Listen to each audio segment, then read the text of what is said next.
welcome to the Bald Ambition podcast. I'm your very bald host, Mookie Spitz, and the one with all the ambition today is Mr. Metin Pekin. He is the author of Breaking Democracies' Chains. Welcome to the podcast today, Metin. Thank you so much, and it's a pleasure to be here. Thank you for having me. Thank you for the invite. It's my pleasure. I've had various guests on, especially over the past month or so, addressing the problem of democracy. Now, this might sound like an oxymoron to some people. Democracy seems like almost this teleological or Hegelian ideal that we have arrived at, representation from the nation. But we have problems now, and the problems seem systemic, endemic, everything from polarization to corruption to bias, lead to a state where individual voters feel disempowered, disenfranchised, frustrated.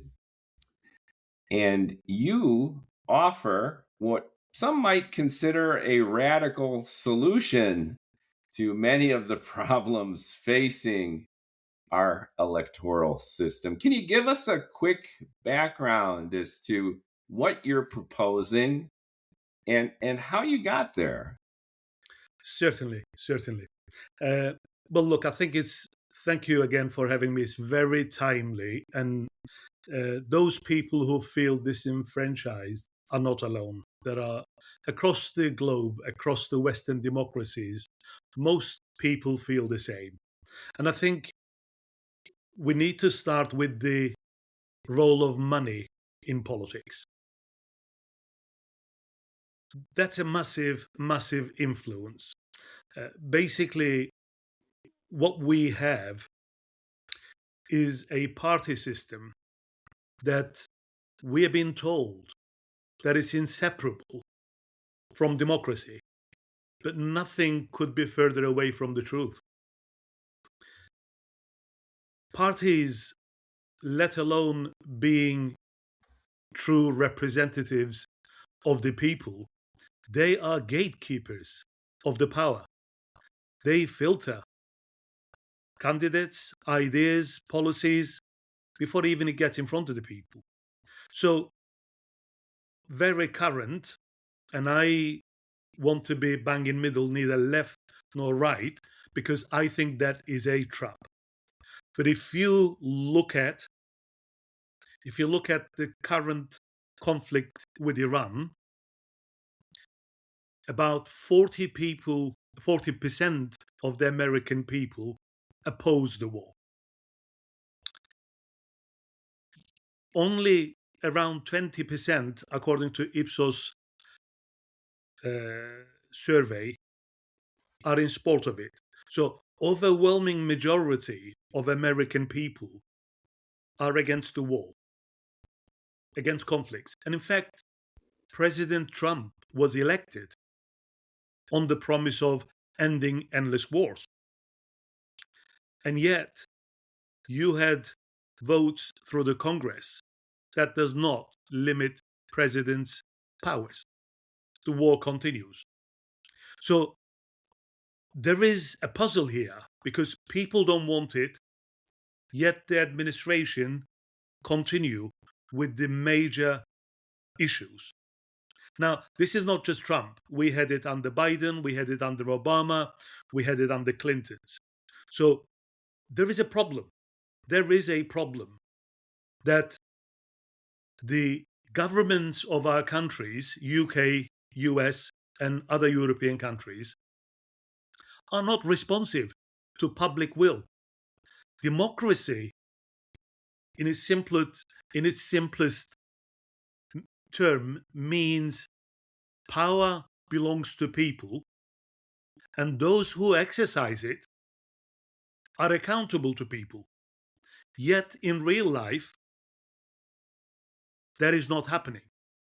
Yes, we go to the polling station. Yes, we cast our votes. but we're casting our votes for different managers of the same system. It's not a real choice. It's not a real democratic choice. It's Yeah, demonstrably true. There's various factors. So you mentioned money, the Supreme Court, and what I was hinting at was the Citizen United case, which empowered correct, correct. special interest groups to basically flood elections with money. Exactly right. Exactly right, Mookie. Now, you now kind of hit the nail on the head there. So money corrupts politics. And when the floodgates opened, that money could be poured into politics, the problem becomes the party system, because these special interest groups, people with the money who invest into the politics and politicians, are obviously have politicians' ear. They form policies. They literally control the direction of that policy. And they filter people who share their views, who are going to be serving their interests rather than the interest of the public. So we're on the same page there. Money. You brought up another issue too, which is even the primary process in a rigidly two-party system. I had another guest, Tom Joseph of America's Main Street Party, Yeah, and he had developed a technological application which enabled and empowered voters to get involved in the primary process a lot earlier than they normally do. I had another guest, Ramon Perez yeah, of the Digital Democracy Project, yeah, and he talks about giving voters transparency to the bills that are being considered and acted on and holding politicians accountable.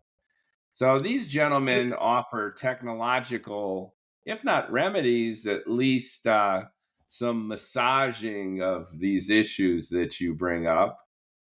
How does your solution differ from these interim steps to give voters more transparency? What is at the heart of your recommendation for transforming a system which just about everybody admits is broken? okay.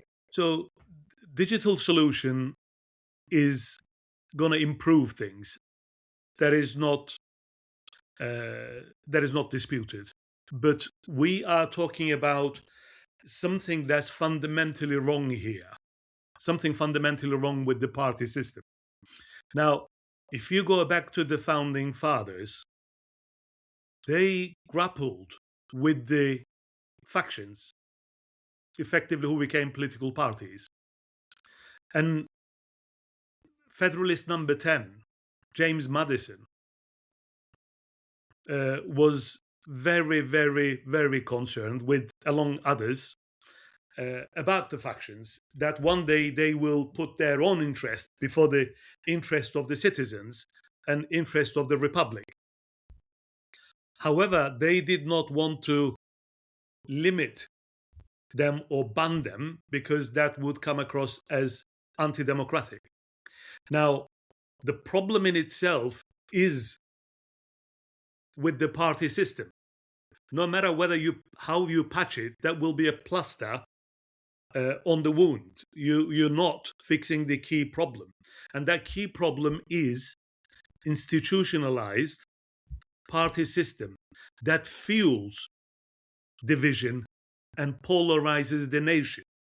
As Liliana Mason, in her great book, Uncivil Agreement, puts it across, parties have fused political identity with the cultural identity and created what she calls a mega identity. So it ends up that now left sees right as an existential threat, and vice versa, right sees the left as existential threat. That is not the case. That is not the case, because we are pitted against each other on cultural matters. Whereas when it comes to the key issues of representation, surveillance, wars, cuts to public services, you couldn't get a cigarette paper between them. Wars continued under both administrations, Republicans and the Democrats. So whether it's blue or red, surveillance continues on both parties. Civil liberties are being chipped away. So just having a digital means of controlling your primaries or having a better transparency at the primaries isn't going to solve the problem, because fundamentally, as long as factions are recognized as entities that raise money, that basically act as gatekeepers of power by filtering people and ideas, then we've got a problem. Now, imagine these digital platforms and you've got a representative that's selected through that process. The challenge doesn't end there. When I got you. These two gentlemen came up within our two-party system, and their approach was to see what they can do within the existing boundaries. So, indeed, all right, I'm with you. I'm with you. There's these fundamental issues. Very few Americans will disagree with you that we've got fundamental issues, and polarization has only been increasing to a indeed, fever pitch, especially with social media, and it's getting worse, not better. yeah. So, give us your vision of what a non-party democracy would be like, and then we could tackle arguably the tougher issue of how you conceive of making this actually happen. Certainly. Okay. Let's start off with stopping the gatekeeping, because we need a real choice of people to sit as representatives based on their performance, based on their record, based on their pledges. So the existing constituents will remain the same. The system almost entirely is preserved, barring taking the parties off the ballot box. So it's not radical in that terms. We're saying, well, look, there is some states and whatever, you take the party labels off the ballot. So individuals stand as independent representatives. Obviously, to be a serious candidate, you would possibly get X number of signatures from the voters to qualify for that. And then you could use, basically, let's say there is half a dozen candidates that want to stand in your constituency. And then through ranked choice voting, people choosing their first, second, third preference of these candidates, you're electing these independent representatives as a first step. Once these representatives are in the legislature, they are speaking on behalf of their constituents, not on behalf of the party. There's no party whip or party discipline, not committee assignments taken away, funding taken away, primary challenges introduced. So there is no threat from the party monopoly, if you like. These people are now accountable to public, their constituents. So once these representatives are in the legislature, for the executive, the 400 and odd numbers, whatever the number is in US, representatives could nominate president and the running mate candidates to a process. The ones that get the most backing through voting and through panels and talk shows that they host in America as a tradition, laying out their policies, they will narrow the field down to two presidential candidates and their running mates. The winning ticket will form the executive as they do now. The runner-up will assume the role of opposition party, but without the party affiliation, basically scrutinizing the executive and informing public and the independent representatives on alternative legislations or alternative interpretations of what's being proposed, so that independent representatives are now accountable to their constituents. There is a structure in place to have the same system continued.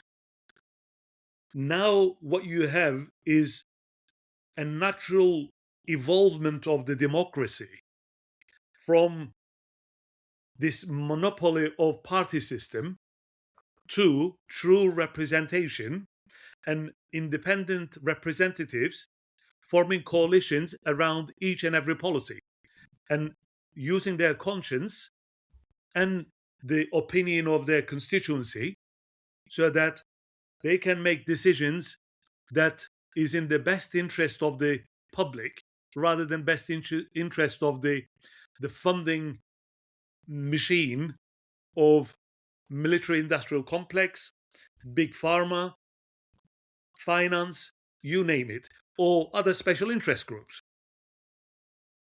This is a matter of life and death. In principle, this sounds intriguing and exciting. In practice, certain challenges bubble up almost immediately. Let's start with the electorate. Not even talking about money and influence and backing.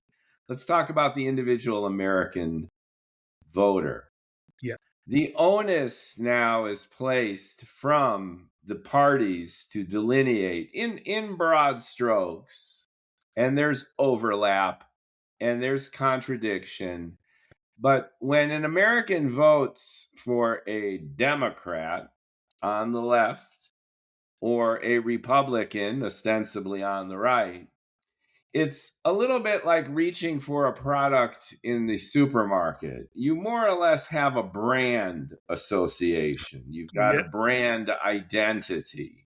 Yep. And at least in traditional terms, the American left has been an advocate of a set of principles. And once again, there's variability, there's overlap, there's ad hoc inconsistencies, but generally speaking, if I vote Democrat, I'm voting for a candidate who is more or less the following: in support of bigger government, in support of what we would consider humanistic values, affirmative action, give the underdog a little bit of extra help. I'm in favor of public service programs and big public service projects. And the list goes on of the left progressive Democrat. Conversely, mirror, mirror, if I vote Republican, I want less government. I'm tired, especially now, I'm tired of affirmative action and minorities being treated special or different. Yeah. And I want a tight border and immigration cut.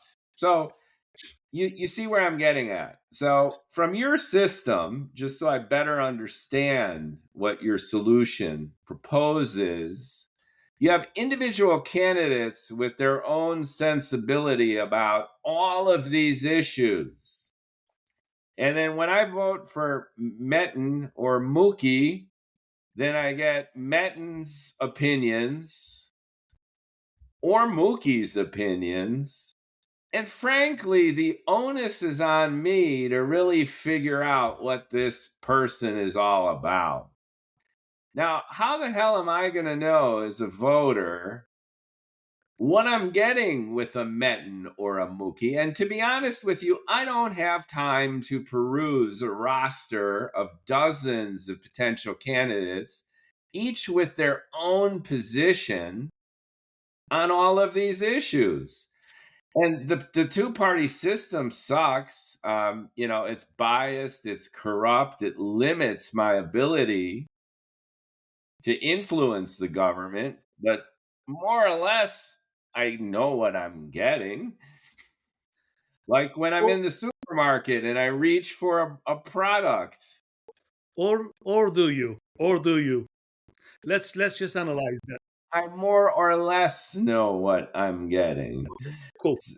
So how do you address this baseline issue of stripping candidates of party affiliation, voting on them individually, and the limited bandwidth, sometimes no bandwidth, of the American voter? Going back quickly to our founding fathers, we're not even so much a democracy as a representational democracy, right? It's a representative democracy. And we have the House and Senate, and the House is from each district.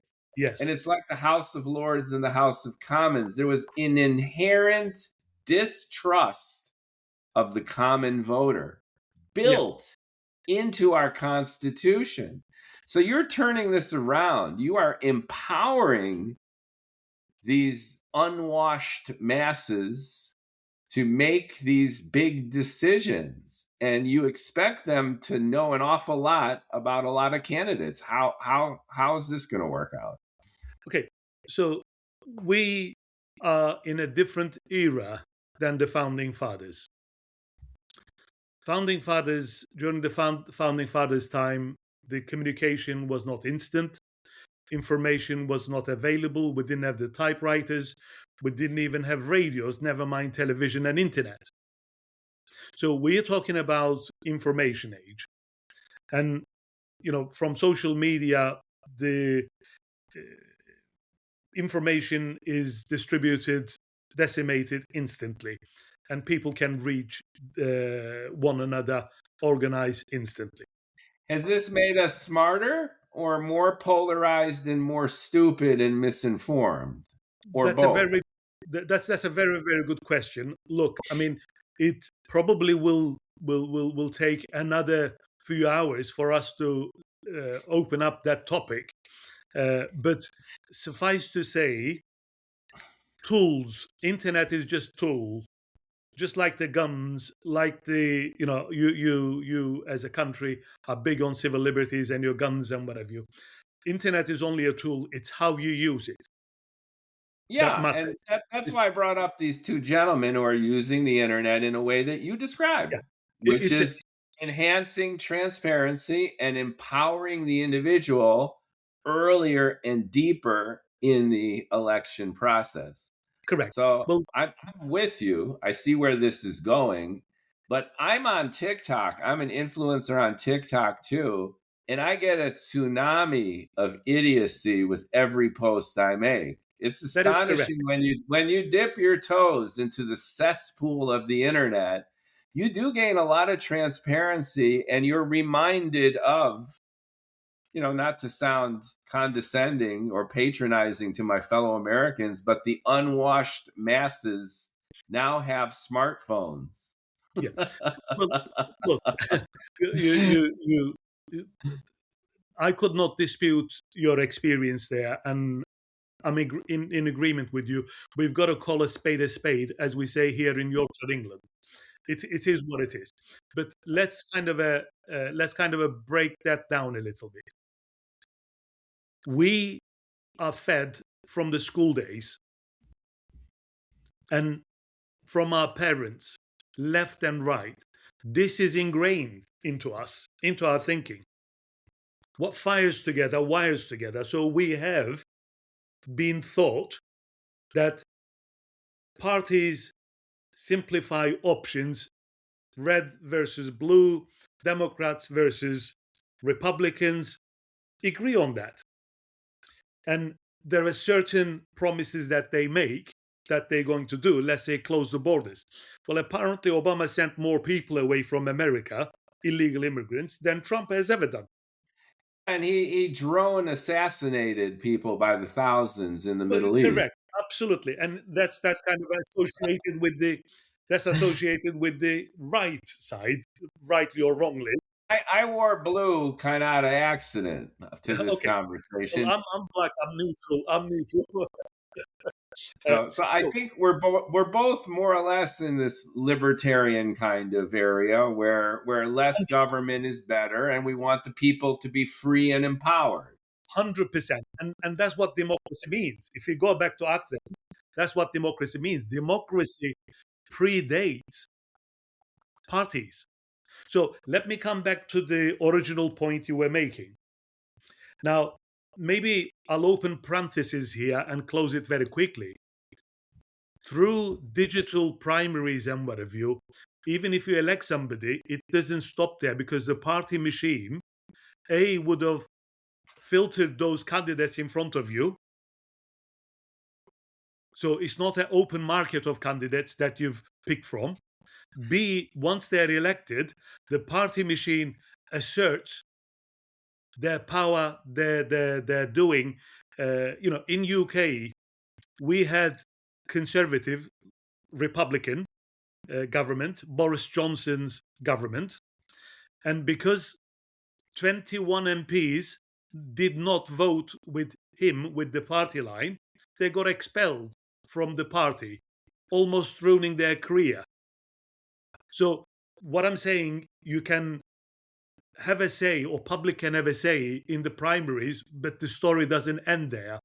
Let's leave that be. I'm not advocating for these digital apps Yeah. from my prior guest. I'm just illustrating that, and I'm leading you on in ways where these Cool. gentlemen Yeah. had I'm with you. digital solutions, and I want to hear from you what your digital solution is. Well, That's where I'm getting at. correct. So the solution is this. Now, you've mentioned, without sounding condescending, there are people out there that cannot understand the information, and they are basically flooding your TikTok with silly remarks and what have you. So, And voting for presidents. yeah, exactly. Well, look, America is a vast country, and it's got naturally people with different opinions, which we have got to respect every opinion. As long as it doesn't go towards violence, we've got to respect everybody and every opinion. That's the basic principle. Sure, that goes to First Amendment rights. If you want to Look, get on TikTok and tell me that I have yellow teeth and a bad complexion and I'm an idiot, bring it on. I welcome it. so here is the solution that the proposed system will have. Now, each candidate will mandatorily put their top 5 or 10 pledges on the ballot paper. And in a constituency, you will know each candidate's position on immigration, border control, gun rights, you name it, whatever matters to the American people as a category, it will be on there. They will be pro or anti-immigration, let's say, pro or anti-walls, or pro or anti-wars, or whatever that may be, whatever the policy that you are concerned with. It will be simplified, and as half a dozen points will be A, campaigned on, B, it will be on the ballot box. So when you go into your ballot paper, when you go into the ballot box, you can have a fresh reminder what they stand for. Also, and this is quite an important point, also, they will declare the funding that they have had from any groups over $50, let's say $100. So what I suggest in my book is democracy tax on the big donors, these billionaires. that basically buy favors. The more you donate above $500 or $1,000, like the income tax, you can tax this progressively and say, okay, you want to donate £1 million to Mookie, we'll tax you that 50% on that one. You want to donate. That's a new angle on Citizens United. That's very interesting. Well, obviously, we haven't got time for me to explain all of the book, and I don't want to be sounding marketing here, but there is. We want to hear what this idealized solution is about, Correct. because I have another show called The Science Fiction Factory, and Yeah, people talk about speculative worlds. And yeah, to some people, this sounds like it's apropos for that show too, because this, in ways, is a dream come true that you've outlined. it's And reasonable people, this is appealing. I'm not voting for the Democrats who aren't really Democrats anymore, or Republicans. Republicans don't even know what they are anymore, because they're more or less the cult surrounding an individual who is fickle well, and changes his mind. So, sure, it would be great that I get, just to summarize what you're saying, I get maybe on my phone profiles of candidates, yeah, and the candidates are devoid of party affiliation. There's no more parties, right? correct. This is like a speculative novel here. Yeah, And I doom scroll through the listing, and then I see candidates who tie themselves to key issues and then promise to abide by them yeah, should they be elected. Abortion, legal big or issue. illegal. Marijuana, gay marriage, Yeah, yeah, immigration, dreamers, yes, foreign wars. yes. We go So, on, and and then what? Okay, so then do I get a chance to vote from this the vote, miraculous application? How do I well, get my word in there? the votes are following the same pattern. So when you vote for your representative, as you do now, you will continue. All you do is that you will have a free market of the candidates that wants to be there, not just the career politicians who have been either compromised or corrupted, that put before you to choose between different managers of the same system. So now you've got true lawyers, true doctors, true podcasters that are coming on and say, I am a decent, honest person that I'm going to represent my constituency. But the beauty about this is this. The beauty about the system is this. Currently, let's say you are not happy with your representative. You are not going to be able to vote that guy out or that person out, he or she, because the alternative means letting the other party in, which is even a worse choice. So you are going to continue voting for that guy that ignored your wishes and ignored his promises and has done a U-turn on those. He's voted, but whereas under this system, you know what his pledges are, what her pledges are, what he or she are, where they're getting their money from. And remember, we called it democracy tax of big money. Some of that money can be spent on these candidates so they can run their campaigns.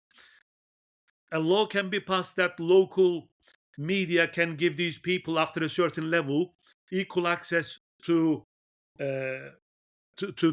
media outlets. But that aside, the most important factor here is accountability, because you can actually put a finger on it and say, well, no, Metin, we voted for you last time, and you said you was going to vote for the gay rights. You voted completely the opposite. You said you were going to be anti-abortion, but you voted pro-abortion. So thank you, but no thank you, out of the window. I'm going to vote for the next guy that has been a doctor for so long, and I can trust the guy. He's got a record here. So you are given power. People have given power to punish representatives that do not represent them.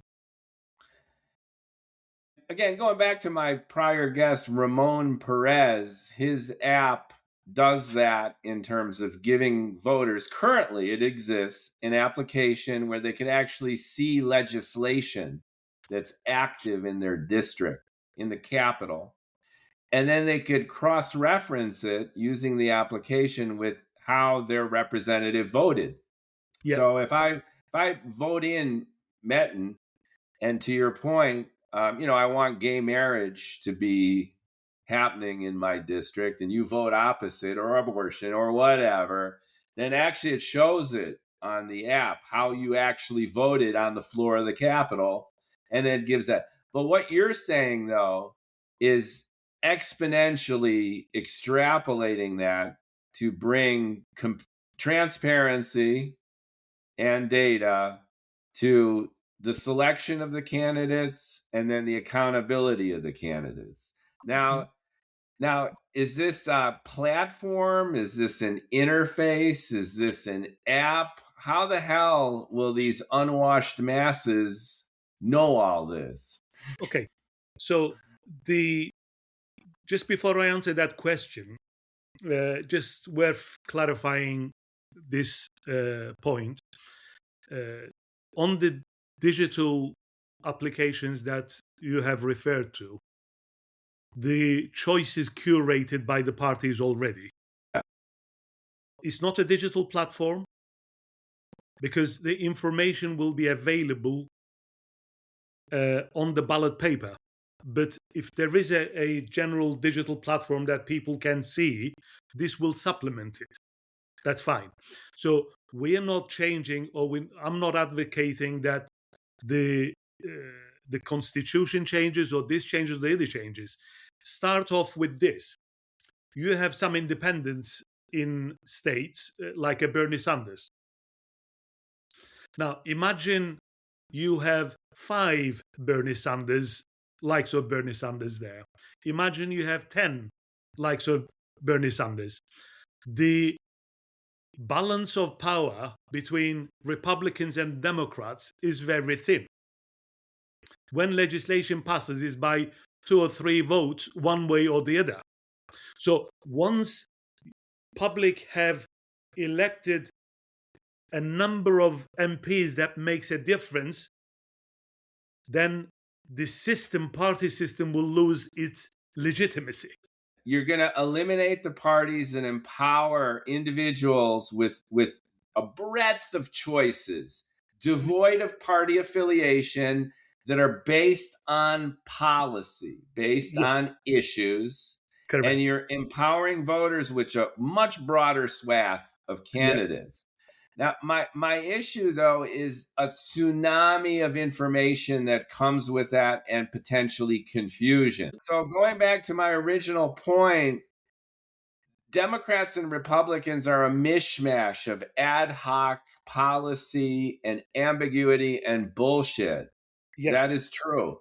However, there's a general bucket of stuff that is blue and red. And Correct. it's still more or less intact.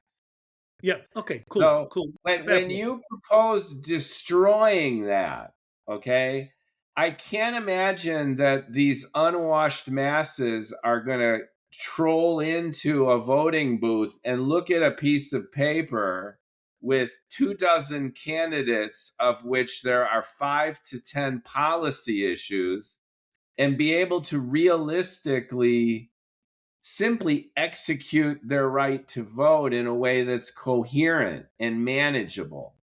That's I'm not pushing back against your vision.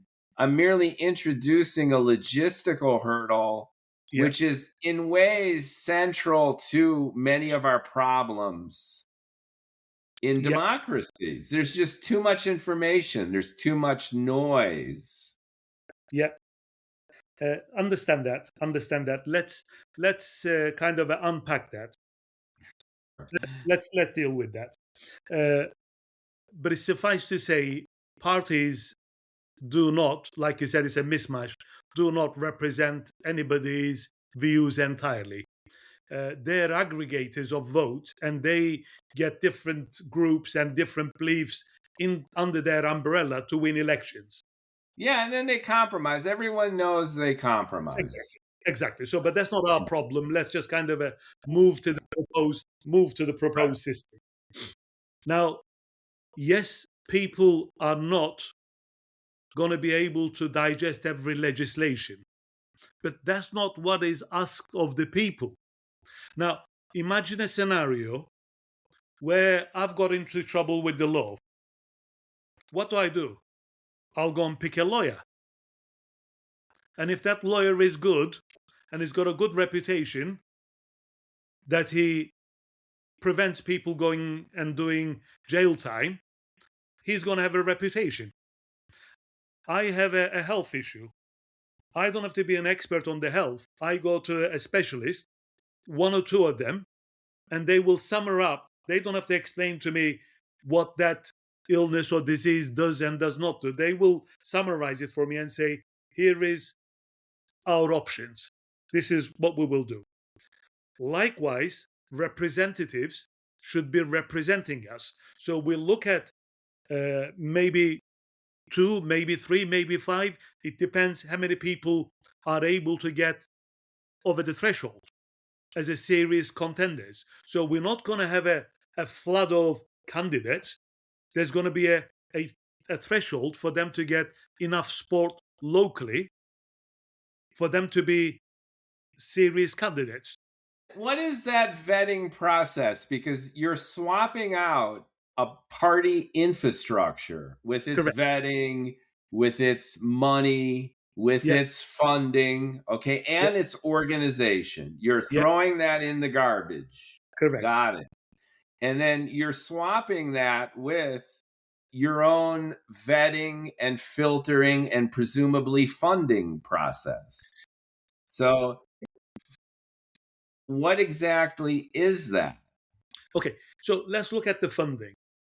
Now, I think US in foreign aid sends 3 billion to Egypt, so many billions to Jordan, so many billions Not to anymore. they still are. They still are. Trust me, they still are. Sent 170, 90, whatever, 300 billion to Ukraine. Now, United States is the superpower of the world. It kind of hurts me to say, but if we cannot fund our politicians, there is something wrong. There is something wrong.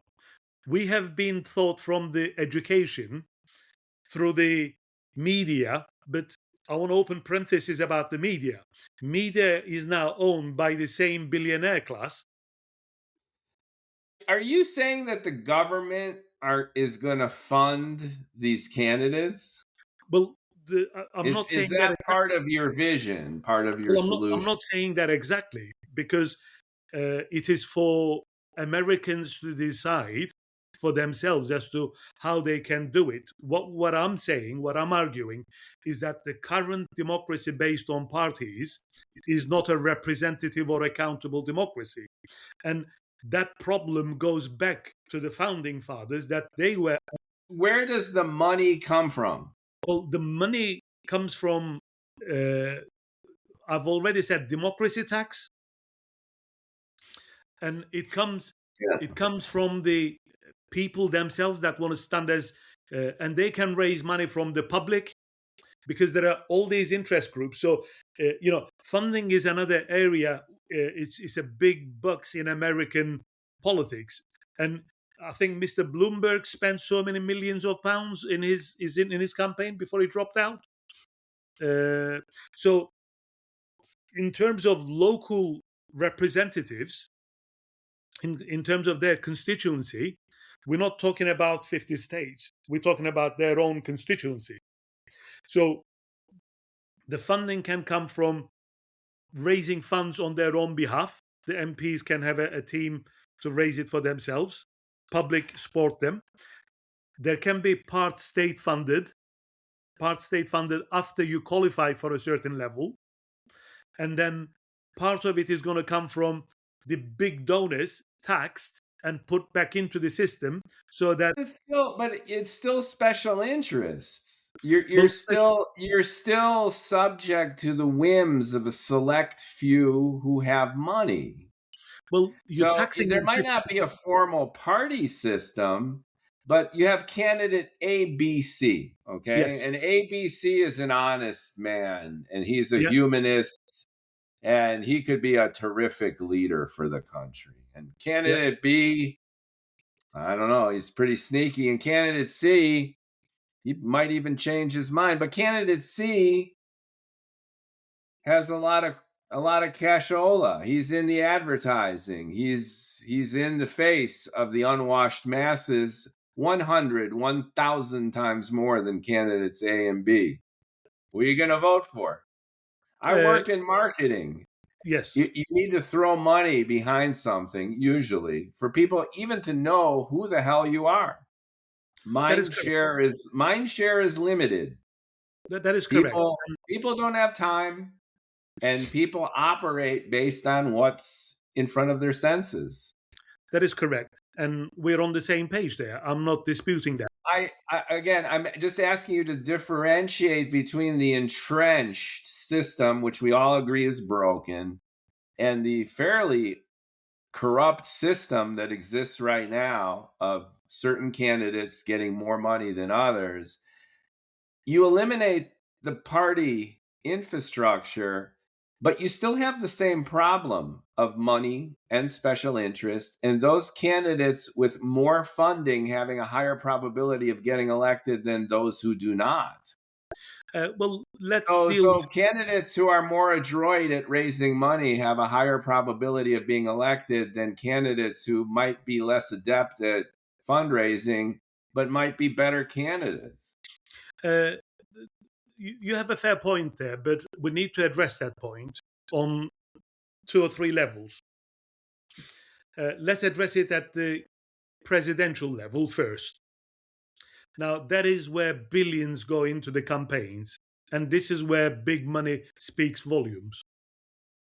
Because now you're going nationwide. Because you've got to differentiate between presidential contest and the local representative contest. We agree. I don't want to blow up your example, but they just had a runoff in Texas Yep. for the midterms, Yep. and they spent $100 million in Yep. Texas. Yep. Okay. So right now that big money isn't just for El Presidente. It's coming down to the grassroots level, especially for key districts and Yes. midterm. Yes. Fair point. So let's work on the district then. Let's work on the representatives. Anywhere, that's the Anyway, same rules apply. I don't see any difference between macro and micro with this endemic problem of democracy being destroyed from within, mostly from marketing contingencies, the human nature that goes with voting for a candidate that you see on TV. yeah. Well, look, let me give you a couple of pointers here. It might not be directly relevant, but sometimes just throwing money at something doesn't get you results. If the product is bad, no matter how you market it, it will Yeah. not get the results. Look at Mamdani in New Yeah, York. He exactly. had he had he had money, but he had a great social media driven campaign. Correct. He won based on charisma Yep. and great marketing. So that is a perfect example that money can be beaten. Now, but I want to come to the money on an institutional level. Look, going back to the founding fathers quote that we can not restrict people's rights to organize and spend money. That's anti-democratic because we are Western liberal democracies. However, what we can do and say we're going to tax excessive funding into politics because that's not funding a candidate, There is buying political favors. Look, I wish I could say to you, look, capitalist system is going to run without the money. We're not talking about socialism because that's dead and buried. May it rest in peace. We're talking about liberal, free economies where money will always have influence. Our objective is to minimize that influence, and taxation of that funding into politics is one way of doing it. And then state help to even the battlefield is another way of doing it. But most importantly, we've been taught that people, masses are ignorant, they don't know it, they don't understand it. But no matter how much money you put behind a candidate that is anti-abortion, he's not going to win the vote of the person who is pro-abortion. So policies matter. Policies matter. And when you look at your candidate, yes, you've got to reach it, but ultimately, no matter how they paint that candidate, if he is in disagreement or you're in disagreement with his policies or her policies, you're not going to vote for that person, no matter how much media props them up. So we are limiting the effect of money on politics by dispersing the power. Whereas now, it really have captured the money is basically deciding what happens with the government. Dispersing that power back to the people, back to independent representatives, creating accountability and having a trust in people to say, well, look, everybody can choose a right lawyer, right doctor, and they can choose a right representative. We've got to trust people. I'm with you, and this seems like, again, an idealized solution and very much overdue and welcoming. My problem, though, is that it seems to beg the question of the endemic and systemic problems of the two-party infrastructure that you want to sweep away. Because, nature abhors a vacuum. And and marketing people abhor small budgets, and the unwashed masses abhor boredom and confusion. So you might destroy the two-party system and even bring about certain changes, such as this tax on funding, which is intriguing, but all it does is lower the baseline because everyone's taxed equally. So if you've got more money, you have more money that you could sustain giving more because you can endure the tax. So I'm just trying to figure out how destroying the political system eliminates these endemic problems, which have more to do with marketing, communication, human nature, than they do with party politics per se, because party politics are fueled by these core human foundational biases and inconsistencies. So, for example, you brought up that, policies walk, right? And bullshit, doesn't talk, right? Because, if you're opposed to abortion, then there's no way you're going to vote for any candidate who would believe otherwise. Well, look at the millions of minority voters, especially African American men, who swung to Donald Trump. Historically, they were all Democrats if they voted at all. And the election might very well have been swung from these minority groups who traditionally have been Democrat, and they were swung by the agility and creativity of Donald Trump to woo them to the Republican side. That didn't have anything to do with policy per se, and it had to do with creativity and balls, if you want to put it that way. He went for it. He was in the McDonald's drive-through. In the McDonald's outfit. He drove a garbage truck when he felt that the Democrats were full of it, right? He created a pageant of Yeah, yeah. campaigning where the policies got all mixed up and ultimately became irrelevant Well, to the campaign itself. And he won over millions of people who ostensibly were voting against their own interests. that is And this correct. happens over and over again. I work in marketing where Yeah, you try to convince people who don't want what you're selling to be unable to live without it. yeah. Look, the world will not change instantly. We are talking about evolution rather than revolution. So Sure.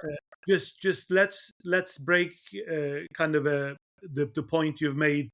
Let's kind of delve deeper in and peel off layers here. A lot of people currently feel politically homeless, and that's why they've shifted in droves from voting for Democrats, voting for Trump. Why? Because war in Gaza and slaughter in Gaza continued under Joe Biden. And guess what? Could you guys have picked a worse contender? Kamala Harris, for God's sake? We could say that, but look at all the Muslims in Dearborn, Michigan, who, to your point, swung from Joe Biden, who disappointed them by being complacent about Gaza. Yeah, And then they voted for Donald Trump, who, in his first administration, rose to power with the Muslim ban. Remember that? correct. Exactly. So memories are short. And Oh, I like what you're stating though, which is like you have nowhere to go. So the enemy of my enemy is my friend, exactly. and memories are short. And now Trump is bombing the hell out of the Middle East and is super pro unilateral, unconditional Israel. So Yes. surprise, surprise, not. Well, he misled people because he even misled the MAGA base. That is He has true. misled them. He's misled them because he said no more endless wars. Well, And they're not saying it's endless, but he is bombing the shit out of the Middle East. oh, That's for sure. certainly, certainly. I mean, look, the system in Middle East is being propped up by the Western, if you like, regimes, let's call it, or the system, because that regime or system does not represent the American British people. Because the donors and the role of the big money means these lawmakers, these presidents, blue or red, are acting in the best interest of the oil companies, military industrial complex, and so on and so forth, and banks who make money out of all these things. So returning the power to people is the only way that we're going to end these wars, because guess what? It's regime changes. They've done it in Iran in 1953 when the Mossadegh had nationalized Iranian oil and not allowed British to kind of take the advantages. What happened? CIA and MI5 have toppled the guy and they've installed Shahriza Pahlavi. They are Americans don't understand that our legacy with Iran is duplicitous yeah. and Well, uh, and quite nasty. They yeah. hate us. The Iranians hate us for good reason, and Well, this is forgotten in the narrative. I I'm not justifying it, but I'm just saying that you bring up relevant history to consider current events. would like to qualify that point. I don't believe Iranians hate Americans or No, Americans no, hate not the middle Iranians. class. It is You know, the system. I do not like the clerics or the princes in the Middle East. That's not and that's not a democratic system. That doesn't mean that I'm anti any race or origin. I love America. I love American people. Uh, I love the country I live in, Britain, and I think we've got liberal freedom and so on and so forth. And ancestors had fought for this freedom and liberty that we have a duty to sustain and improve. So when it comes to Middle East, these families that run countries in the interest of themselves and in the interest of oil companies and defense companies. So it's not in the best interest of the Middle Eastern people, neither is in the best interest of the European or American people. So I'm with you. We started off with Trump and saying, well, he actually misled people, and the system as it is, Democrats let their voters down, so they moved on to Trump and voted for the Republican candidate. He's got in power only, only to be a lot worse than what Joe Biden is. So yes, you can blame them and say they've got short memories, or you can say, what can they do? What would I do if I were in their shoes? What would you do if you're in their shoes? The options were you vote for Kamala Harris, which was more of the same, continuing with Joe Biden, or you would have this right-wing person. Traditionally, you didn't vote for them, but he's saying he's going to end the war. So you believe him and you vote for him. Foolish? Maybe. Well, I think the motivator for these minority folks who did flip was primarily economic. They saw Donald Trump on TV. He's the apprentice guy. Yes. The pandemic had tons of stimulus, but it precipitated a horrible inflation, which ate up everyone's checkbook. Yeah. And the economy overall wasn't doing as well as everyone had hoped. They weren't better off than they were. And then, speaking of memories, they remember before the pandemic how things were. And then before the pandemic was the Trump administration. And, well, let's give it another whirl. So I think it was primarily economic. To your point, there's only two choices. So, well, this sucks. I'll just go for the other guy. And it reinforces your point that our two-party system sucks. It does. Now, let me bring up another example, which is parliamentary democracy, which is actually more prevalent than the American binary system, right? Most countries in Europe, Israel, the list is long for parliamentary democracies. And here, voters get more of a choice. You have the Green Party. You have the far-right radical party. Like in Germany, now they're like number 2, right? And then you have the fringes who precipitate the need for coalition building in the government. You'll have a dominant party or two, but they have insufficient leverage to really run the government. And then they need to collaborate and they need to negotiate with these fringe parties to create a coalition. Again, Israel is a classic example of that. But that in Israel has ironically backfired because the extreme right wing now is disproportionately powerful in keeping Netanyahu in power. So the annexation of the West Bank, the treatment of the Palestinians, the Gaza war, the decimation of the territory. Clearly, they just want to annex the West Bank and kick the Palestinians out of Gaza. They say that out loud. This isn't a radical statement. Indeed, yes. And Netanyahu's subsistence as prime minister is dependent on upholding this kind of policy. So there you have a parliamentary democracy with more options available to voters. But it could very well lead to extremist positions by one of this need to negotiate. It can be complicated. Yes. So I just bring this up where you do give voters more choice, but it doesn't necessarily lead to a more, liberal in the classic Enlightenment sense government. And it could lead actually to even more confusion. So I would like to I would like to explain that point in more detail, because I don't think I've explained myself clearly on that point. Now, there are some political scientists that advocate for more parties in US. Yes. That will be a disaster, because Yeah. party system and factions are a disaster. Party system itself is a disaster.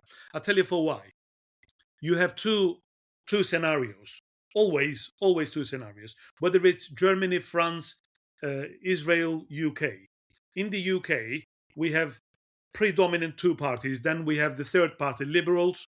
We have the Greens, and so on and so forth. But predominantly so far is changing, landscape is changing, but we had conservatives that represented the upper class businesses, Yeah. and we The had the Labour, Tories. and Tories and the Labour. Now, when David Cameron didn't get a majority, he formed a coalition. He formed a coalition with Lib Dems, liberals, Nick Clegg. Now, that was a disaster, because they couldn't get a policy through, because liberals wanted something totally different, conservatives wanted something totally different, and that did not work. And coalition after a while disappeared. Lib Dems have took a big hit, because they've gone back on their promises of not introducing student loans, and they've done it. So their ratings went down the pan. Similar problems you've explained in Israel, that a small group, a small portion of the population can have disproportionate influence on the policy outcome. And that's not a healthy democracy. That is not healthy democracy. In France, you have problem. They had 3 or 4, even 5 prime ministers changed. So that is a total disaster. On the opposite side, when you have a strong government in UK, when you have a strong election majority, you control the parliament, you basically pass any law that you want. Now, party system is bad. We agree on that. But let's just kind of say how bad it is. Hitler came to power through Nazi party. He was And he, elected, by the way. correct, he Adolf was, Hitler, he, just as an FYI to history buffs, Adolf Hitler was democratically elected. that is correct. That is correct. And look Right. at what he ended up doing, because he had such a big majority and such a power, that he was not contained or controlled. He started demolishing the institutions, and he became the dictator. And we have a similar process in many different countries, working differently. But one of the biggest atrocities, if not the biggest, was committed by that Adolf Hitler against the Jewish people. And party system is indefensible. What we have got is that this ruling elite, through the schooling, through the teaching, through the television debates and everywhere else, had made parties part of our cultural identity. It doesn't have to be that way. It does not have to be that way. Like the voting rights for women, for 500 years, it took nearly 5 centuries, for 450 plus years, for UK to give full suffrage to women. It was 1928 or something that it finally was given to women in United States, I believe, nearly 2 centuries after the men had the suffrage. So what might look radical now, i.e. doing away with parties, when the time comes, it will just look natural. But here is a kicker. When we mention coalition of different parties, it is very different to the individual representatives, because individual representatives are independent and accountable to their constituents. When they come to vote in the legislature for a policy, be it abortion, be it gun control, be it a war, whatever it may be, each and every representative votes on his conscience, on his promises, and on his instructions from his voters, because if he doesn't listen to them, he's going to be kicked out on the next election. So here what we have is basically policies that command the majority of the public's opinion will pass through as legislation, and the ones that don't will fail through, or they will be amended to reflect the bigger population. So the proposed system does away with extremism. Everybody will work around coalition building. And I want to revisit the point you've made about confusing the people. We are not confusing the people. When the president is out there campaigning, I know there's the role of big money, we'll leave that aside for a second, but you are looking at his key policies that concern you. You're not looking at everything. Same thing goes with the local representative. You're looking at the key, where that person stands on the key policies. If he's in tune with your beliefs, then you vote for that person, and then you expect him to behave in the parliament or in the Congress. If he doesn't, then you have the right to punish him in the next cycle of elections. So the system may look radical, but I would call it natural evolution of the democracy. I mean, it's a map territory thing, right? So the map is corrupt. It's increasingly ad hoc. It's been institutionalized based on special interests and the powerful and the wealthy. And the territory in its essence is a one-to-one correspondence between the individual desire and wish and hope of the voter, and that voice translating seamlessly to representation in government with that individual's best interests at heart.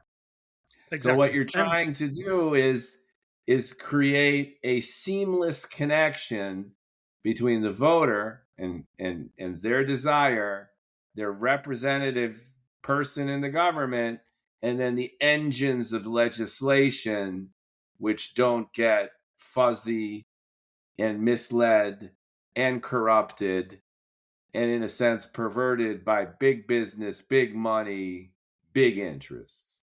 So Indeed. that to me sounds noble. It's just, if I've been pushing back, it's just the mechanism and the logistics of doing that in a way where we don't perpetuate the same problems that got us into this mess in the first place. Indeed. And it's a very valid point and very valid concern. Dispersing the power can only be a good thing. I would hope so, but it begs the question of two things. The one is the continued tyranny of the majority. So, most districts in the United States are purplish because, we're increasingly polarized. Some states are red as hell, like South Dakota is 99% Trump, probably higher than that.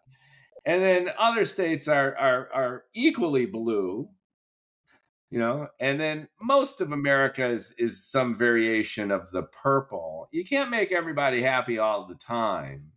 So even if I have that one-to-one correspondence between my desire and my candidate, my candidate might not win in my district. So then that begs the question of my desires and my rights translating into the law of my land in a way that is as seamless as you envision. I guess that's one of the backstops of democracy by nature. You can't have everyone happy. But that's one problem. And the other one is the judiciary, which we haven't talked about at all. Yeah.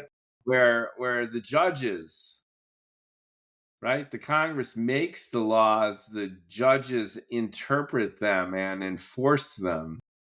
And judges are appointed and they're often appointed through party affiliation. You have Republican judges, you have Democrat judges. Trump has done a great job of populating the American judiciary for generations, Yeah, starting at the top with the Supreme Court. yeah, So that's another factor which bolsters your argument as to the inherent failure of a two-party system or a party-driven system, because it infuses bias within the courts too. indeed, indeed. And that's a Yeah. big, big, scary thing, because founding fathers have purposely split the powers so that people's will is not taken for granted and not used against people. It's not captured as we see today. So they had these prophecies. So in terms of judges, what I want to say is this. As Liliana Mason says, parties have fused culture with politics. And that's what's created this polarization. In fact, there is a research that Americans, reds and blues, actually agree on 100 plus points. Yeah, So I not, believe it. yeah, so we're not, as social media and other media makes it out to be. These are the fringes that media gets views on sensations. Mainstream media is owned by the same elite that control the narratives. We know how many journalists had been kicked out. Tucker Carlson is one of them. If you don't behave, you get kicked out. So we know media is controlled. You got Don Lemon on one side. You got Tucker Carlson on the other. I want to see Don Lemon and Tucker Carlson do one of those wrestling matches. Wouldn't that be fun? Indeed, indeed. Yeah, to the point, what we are saying, the simple message that I want to get across. We see it as a radical or problematic thing. We're trying to pick holes in it because all our lives and our parents' lives, we've been fed a certain narrative. So that narrative will change once representation is back with the people where it belongs.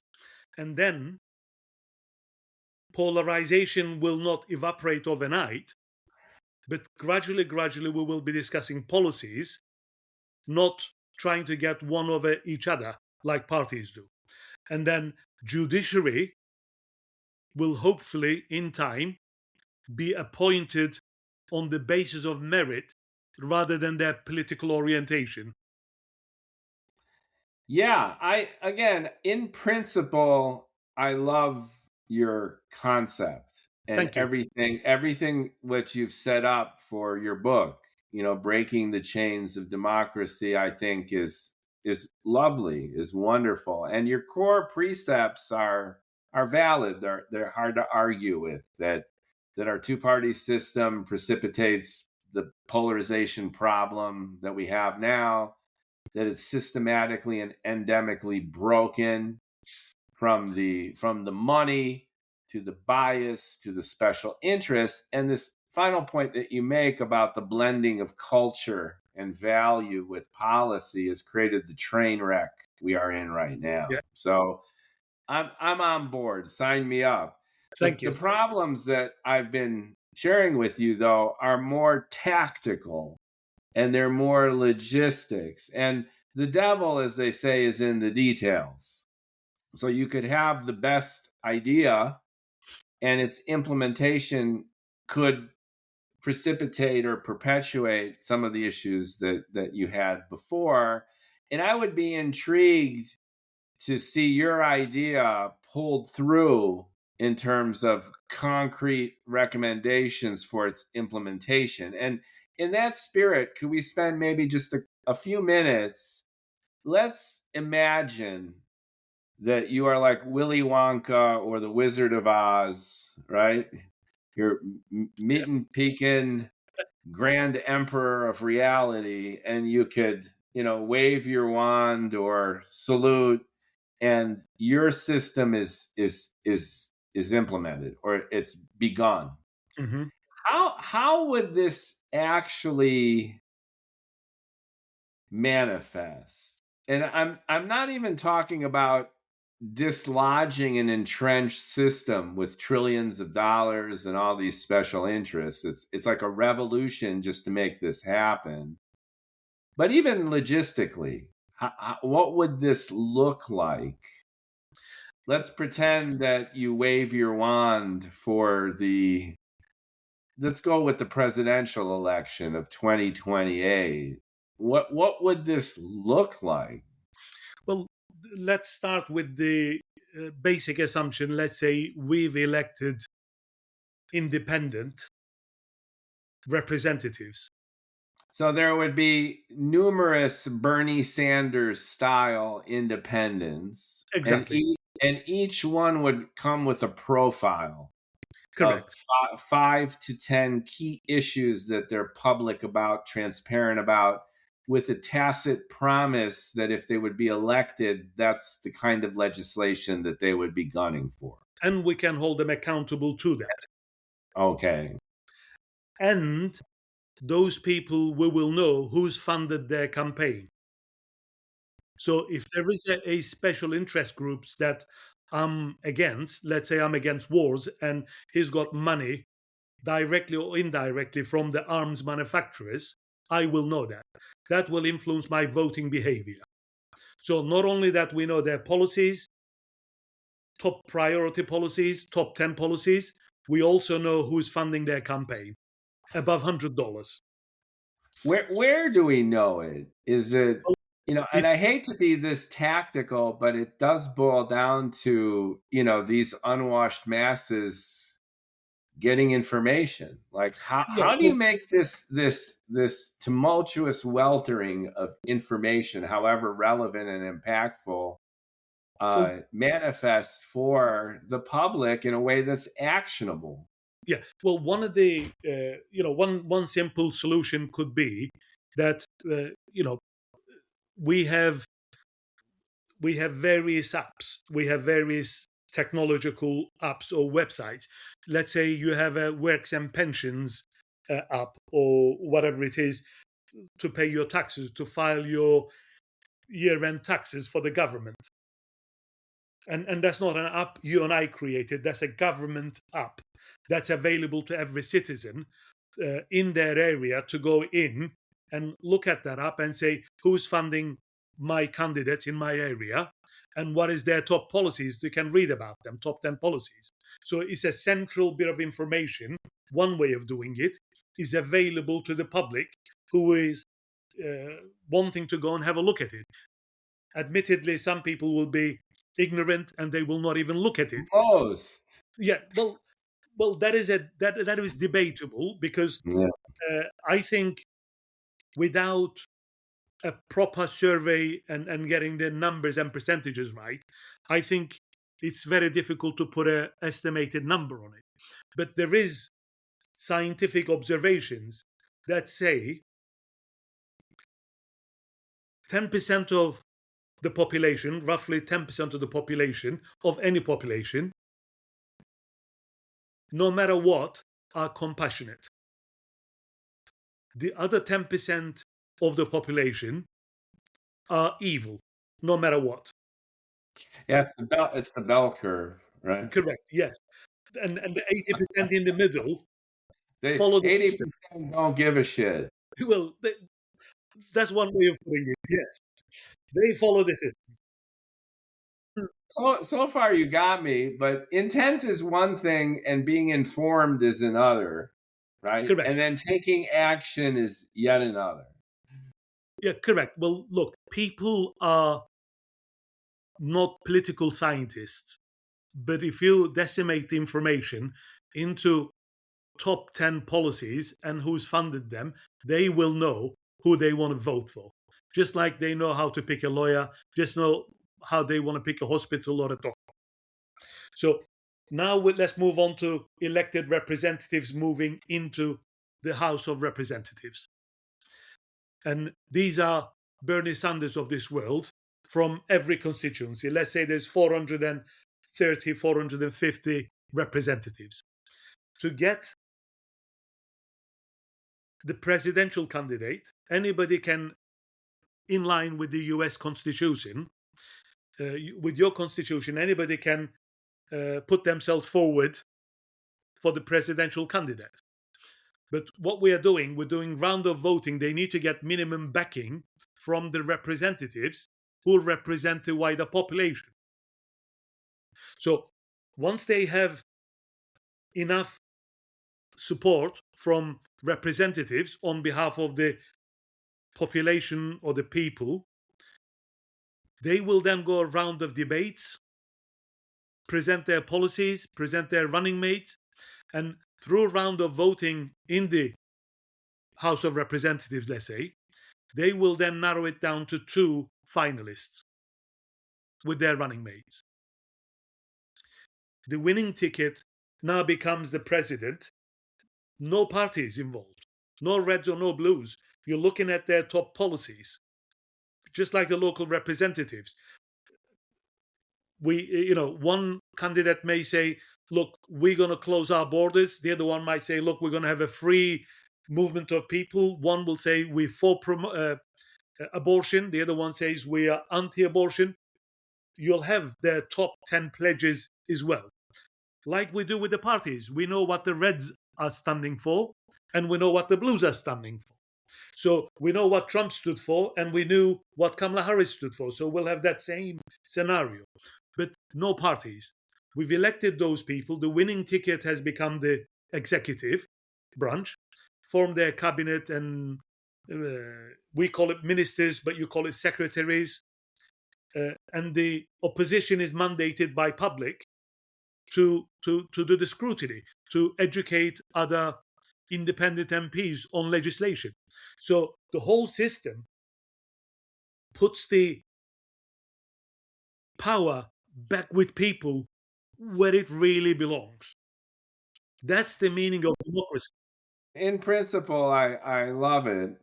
And if you could wave your wand, it would be a fascinating experiment, especially in the United States. It's an idea. It is open for debate, for scholars, for people, politicians, yourself, myself, public. We need to debate it. This is not a written prescription that solves every problem. Details can be worked out based on cultural and historic systems, respecting the Constitution. How did you get here? Can you tell us just a little bit about not your personal life per se, but your trajectory as a businessman and how you arrived at publishing this book? Cool. Sure. The starting point has been my disappointment with the prime ministers and the parties I voted for. I voted for Tony Blair. I was disappointed with the Iraq war. I voted for David Cameron. I was disappointed with him. So I voted for Reds and the Blues based on the policies. You got Brexit. Yes, exactly. So our lives have got worse and worse and worse. Not got better. It's got worse. So that got me thinking to say, well, hang on a minute. The left and liberals supposed to be anti-war. What is Tony Blair doing with George Bush, who's a Republican? And they've got this sexed up dossier that there is weapons of mass destruction in Iraq. Well, Scott Ritter, weapons inspector, had been and inspected, and they've said that they've accounted for 90-odd percent, 95%, 98% of these weapons being destroyed. So it was just a precursor to go into Iraq. So that was the turning point that I've said, we're not in a democracy. We're not in a democracy. This is not millions flooded London streets and across the globe. But yet, public will, people's will, was ignored. People were dragged by the police, thrown into the cells. They said, well, hang on a minute, this is more like a dictatorship than a democracy. So that was the point that I've got to kind of read about the democracy. And the second turning point was reading the Federalist Papers. All right. So Federalist Papers, my people. yes. Yeah. Even though I'm a Hungarian emigre, or I'm a first generation American, my parents are Hungarian. Honestly, I've been to Chicago. I've been to New York. That's where I was born, Chicago. I'm an anchor baby. I just got dropped there. Love the culture, love the country, love the big portions. But that aside, once I've read the founding fathers and they grappled with factions, and I said, haha, that's when the moment dropped and said, parties are the problem for democracy. Because the world they left behind, Europe and Britain, had corrupt parties, had all these issues. So they've tried to kind of create a system that will not fall victim to these factions, but unfortunately their worst fears were realized. So as we approach 250th anniversary of American democracy, it is probably time for the Americans to think about how we can make democracy more responsive and put the power back with people. Well, amen. Amen. Says this agnostic American to that. I think that it's welcoming, and I think your thesis is wonderful.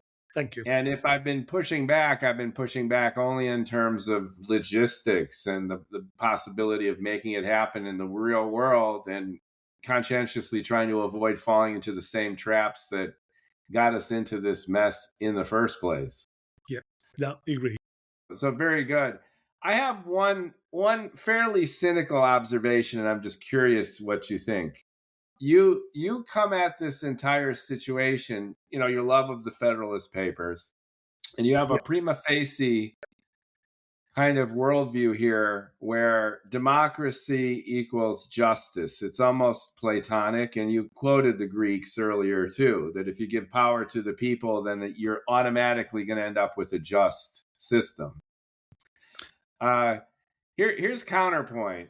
When the internet first took off, there were bold predictions that it would do exactly what you're advocating your democratization schemata would do. That if you give everyone a voice, that if you empower every internet user with the capability of not only being a consumer of information, but a publisher, that you're going to lead to information correcting itself. You're going to have this engine of truth, this engine of democratized humanity. And by making everything global, instantaneous, transparent, you're going to bring freedom to the world. And as we've seen, that vision has not played itself out. It's almost Newtonian. For every action, there's a reaction. For every kernel of truth, there is a halo, almost a tsunami of misinformation. That when you empower individuals with a voice, they're going to use that voice in their own interests, and their own interests, their 10%, 80%, 10% bell curve. Mm-hmm. You're going to have a very, very vocal 10% wreaking havoc and mayhem because they've been empowered to do so. Speaking as an American familiar with my own country, I love America too. But I feel that the core behind our two-party system goes beyond the biases that you've mentioned and described, and have something fundamental to do with attitudes that are here.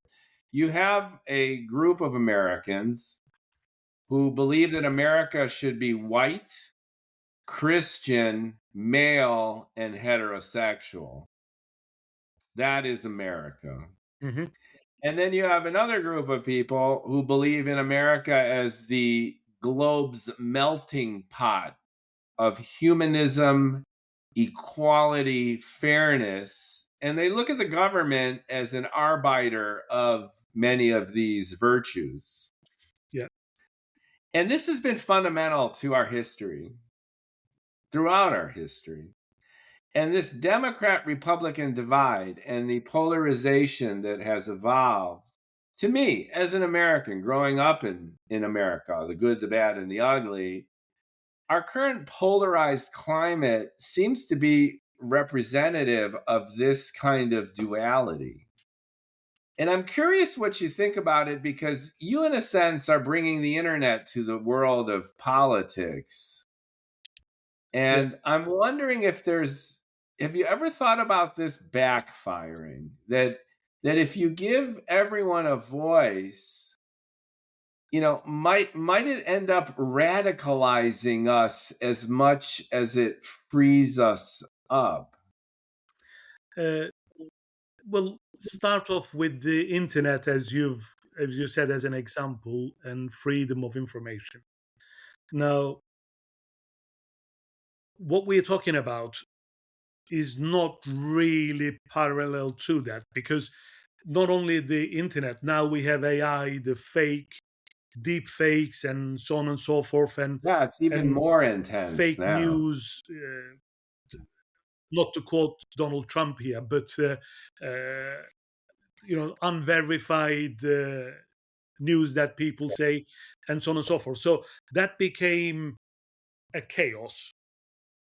The system we look at is very, very different to that, because we are not sending millions into the House of Representatives. We are preserving the same constitution. We are preserving the same representation. We are giving people power to vote, and that's about it. So people have that power now. They can vote in and out a party. But Metin, they're choosing candidates. Correct. Okay. And So and just like in Germany, one aspect of a parliamentary democracy that I always found fascinating is that it gives much more transparency as to the will of the people than a two-party system. Here we have the Democrats and Republicans, and the dividing line is 49%, 51%. yeah, Right? Either correct, way, it's only correct, a 1 or 2% correct, sway, especially in the presidential election. very true, It's almost never more than that, right? correct. So there's no transparency. We don't get to see the lifeblood, if you will, of America. But if you look at a parliamentary democracy, for example, Germany, and you see the rise of the radical right, Yeah, the extremist right in Germany. yeah, Okay, yeah, so you don't need much of an imagination to figure out what's going on there. And because it's a fringe party that becomes mainstream over time, that is an indicator of where that society generally is moving. that is correct. And when you create a system that you're advocating in your book and your model of transparency and alignment between the individual and policy and candidates and governance, then you're opening up a society to this kind of deep segmentation. In a sense, you're personalizing Congress in ways that would be unprecedented now.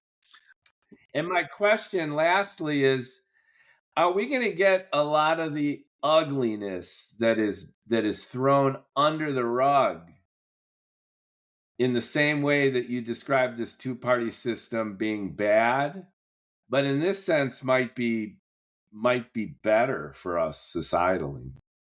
Well, let me try to answer that question for you. Now, human nature will not change overnight.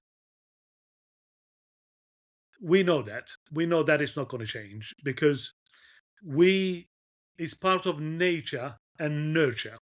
Now, you've started off by saying a part of American population wants America to be white, Christian, heterosexual, and the other And part, male. yeah, and male, yeah, yeah, yeah. Now, take the religion aspect of that. If those people were born in Israel, they'll be Jewish. If they were born in Saudi Arabia, they'll be Muslim. So the community that you're born into, your schooling, your parenting, your environment shapes your beliefs and your personalities.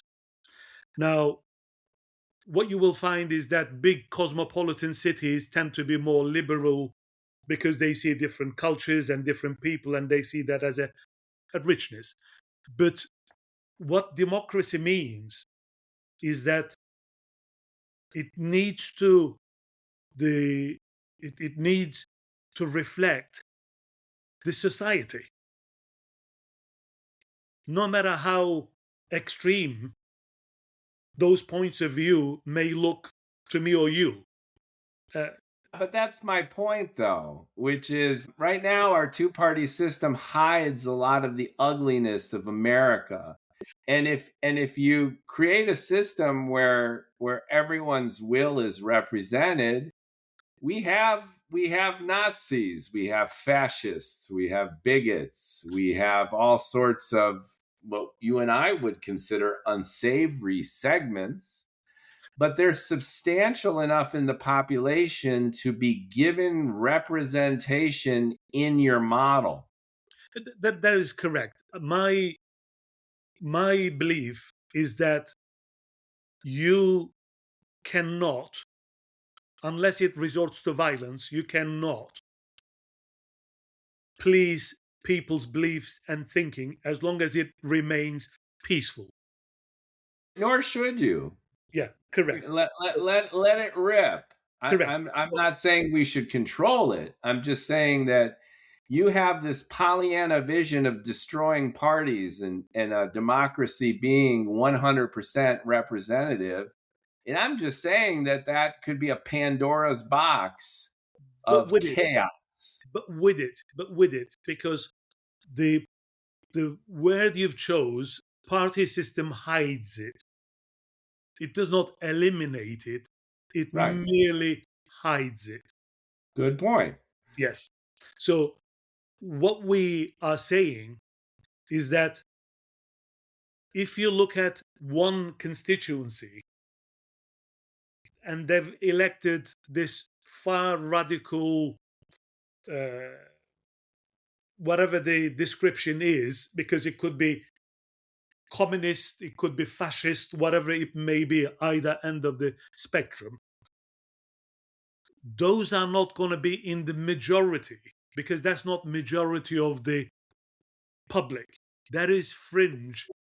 And yes, they will have maybe one or two representatives, but that will not determine the majority in the legislature.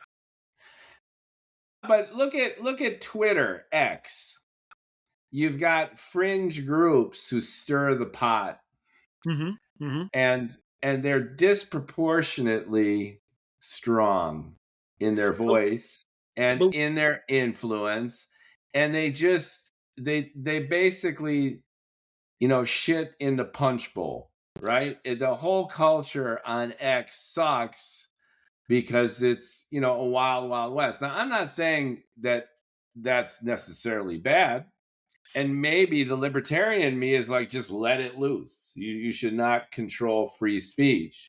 But all I'm citing is that historically, when you remove guardrails and empower the individual, this Pollyanna vision of truth, beauty, and justice being an emergent quality of this maelstrom has time and time again been proven otherwise. Well, that may be so, but it does not apply to the proposed model because what we are not doing, we are not going to direct democracy and a referendum for people to vote on every issue. These people, no matter how radical, extreme they may be, they are a percentage of a community in different states. So the people who become representative are the people who command these candidates are the people who command the broadest support from the voters. So only way they can have the representative status is for the whole or majority of the constituency to vote for these people. But I don't believe 80% of Americans are described in either extreme groups. So what you will end up with, 80% of the representatives will have common sense, and it'll be no different in the way that current representatives are. I mean, let me kind of make a reference to Lindsey Graham. Lindsey.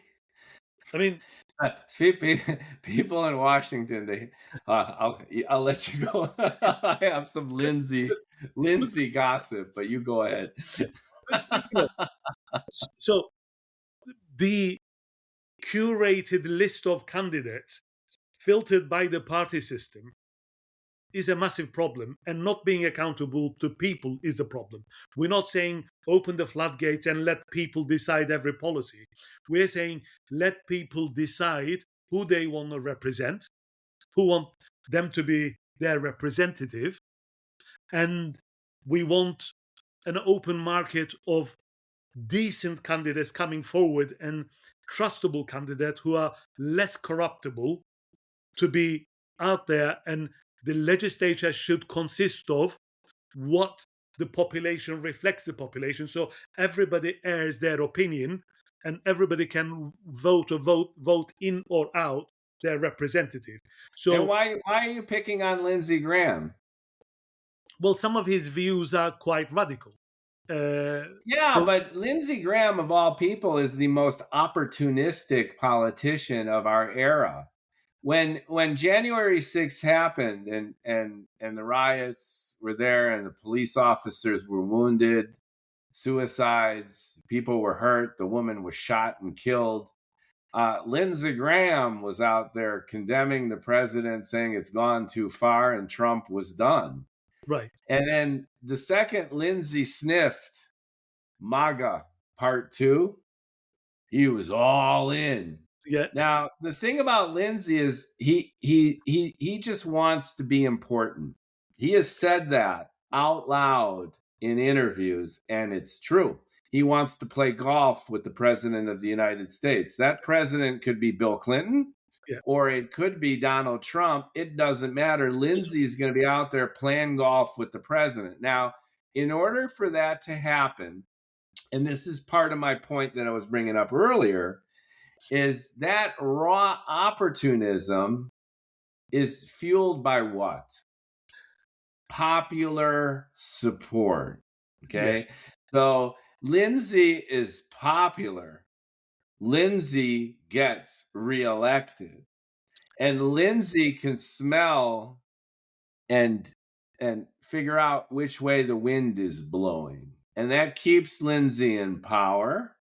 And you're saying that some of his ideas are radical. Well, he's representing his constituents. Well, the reference I was making may be my bad. I should use UK, which is my country, as a reference, because I don't know anywhere near as much as you do about American politics. But well, I'm just saying that, equating radical positions with attitudes that go against popular opinion is erroneous. Well, there are many popular opinions which are from your vantage point radical.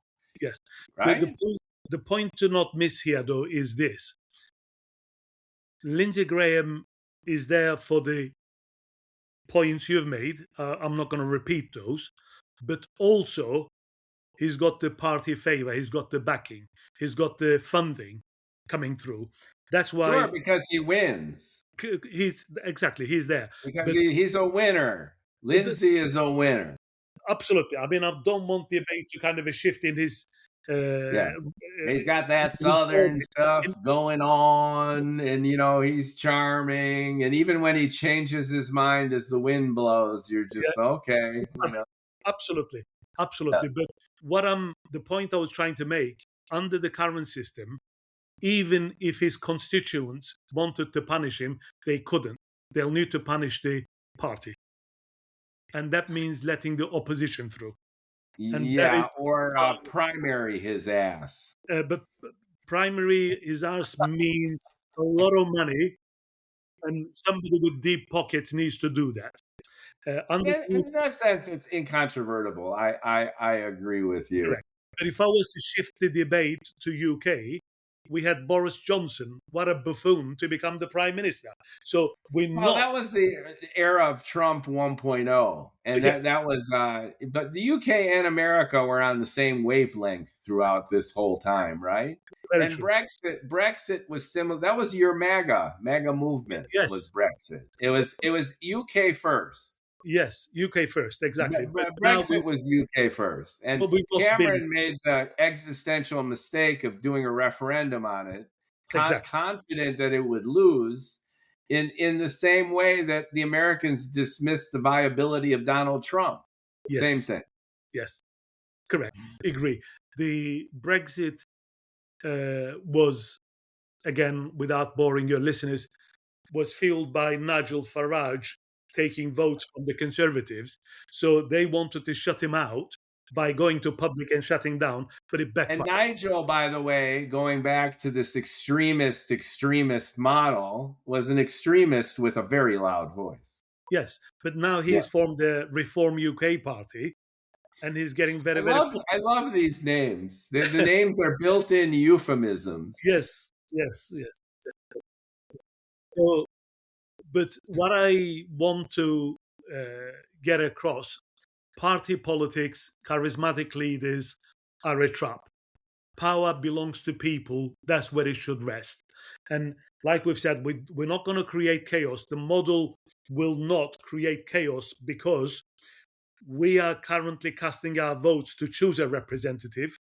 All we are doing is having a more choice of representatives. And we're having the ability to punish them when they don't do what we ask of them. Great. Hallelujah. I think that's a great way to cap it. Thank you. Which is a lovely and fun and engaging conversation with Metin Pekin. Thank you. And his book, Breaking the Chains of Democracy, which is democracies held back, folks, by our antiquated, atavistic, corrupt party politics system. And if you empower individual candidates who transparently reveal their key policies, and then we create a system devoid of party politics that can then hold them accountable with transparency related to their funding too, we can truly bring democracy to the United States and the world. You should copyright your system and then franchise it. Make it international. Eloquently put. Thank you. We're going to put description of the book and a link to get it. The book is out now, right? Is it out already? Tomorrow morning is out. Tomorrow morning. Oh, this is a launch party. Yes. All right. I'm gonna get this podcast, at least the audio version of this podcast, out today. Awesome. So the link will be there for the launch party for your book. Video, I gotta edit a little bit, but I'll get the audio out for you, Mekin, and then you can have the launch party.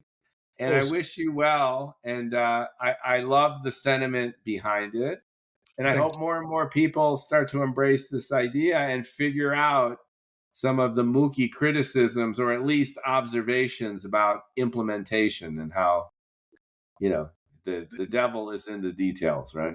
Most definitely. And like we've said, it's not a revolution. It's not a radical change. It is natural evolution of democracy. Power belongs to people. Ooh, represent. And this is coming from two libertarian-esque guys. We're not like radical hippie lefties here, right? We want less government, but we want fair government. We want efficient government, and we want government devoid of big interests and corruption. Very, very true. Yes, indeed. Yeah. Totally. Awesome. 100%. Like, comment, share. Thank you for listening to the Bald Ambition podcast. I'm your bald host, Mookie Spitz. And the one with all the ambition has been Mekin with this awesome idea for zero party politics in our politics. Thanks for listening. And we can bring you back in 6 months, a year, see how it goes. And then you could feature your sequel. Thank you. We'll look forward to that. Look forward to it. Thank you so much.